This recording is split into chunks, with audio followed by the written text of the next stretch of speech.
ইলিশ মাছের দাম তো ইউজুয়ালি বেশি, অন্য মাছের দামগুলোও যেটা ছোট বাইম মাছ কিনলাম যেটা 600-700 টাকা কেজি, সেটা প্রায় 900 টাকা কেজিতে কিনতে হয়েছে।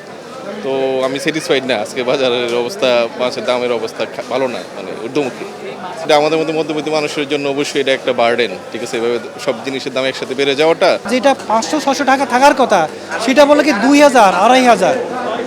হ্যাঁ, একটা লোক মধ্যবিত্ত একটা লোক কয় টাকা বেতন পায়? তো আমরা কিনছি, না কিনে তো না খেয়ে থাকতে পারি না, হয়তো বাজেট বাড়াইতে হচ্ছে। যাদের আয় হয়তো আমাদের সাথে কম, তারা হয়তো স্যাক্রিফাইস করতে হয়তো তারা খাবে ওই পাঙ্গাস, তারপরে আপনার এই কী বলে সিলভার কাপ, এসব জাতীয় মাছ কিনতে হবে। তারা একটা ভালো সুস্বাদু মাছ কিনতে খাওয়ার মতো আমার মনে হয় তাদের।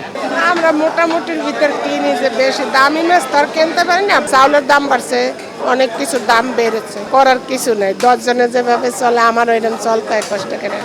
স্বামী নেই, ছেলে নেই, কষ্ট করে চলতে হয়। মাছের দাম তো কমতেছে না, বরং আস্তে আস্তে বাড়তেছে। যেমন যেই রুই মাছ দেখতেছেন, এগুলো আমরা আগে কিনতাম 320 টাকা করে বা 300 টাকা করে। সেই রুই মাছ এখন তারা চাচ্ছে 400 টাকা, 420 টাকা। তো 1 কেজি মাছের দাম 420 টাকা, 300 টাকার মাছ, এটা আসলে কেনা সবার জন্য পসিবল না, এটা মুশকিল হয়ে যাচ্ছে। যে চিংড়ি মাছ কিনতাম আমরা 750-700 টাকায়, ওই 750 চিংড়ি মাছ যাচ্ছে 900 টাকা, 1000 টাকা। মানে বাজারের অবস্থা খুবই আর কি অসহনীয়, আর কি কন্ট্রোলের বাইরে। একটা ফ্যামিলি যখন মধ্যে তারা একটা ফিস বেতন পায় বা কেউ চাকরি করে, ওইটার ভিতরে তার সীমাবদ্ধ থাকতে হয়। যখন ওইটার ভিতরে যখন তার বাড়তি কিছু হয়ে যায়, তখন ওই টাকা থেকে তার শর্ট পড়ে যায়। এই জন্য তার জন্য একটু কষ্টকরই হয়ে যায়।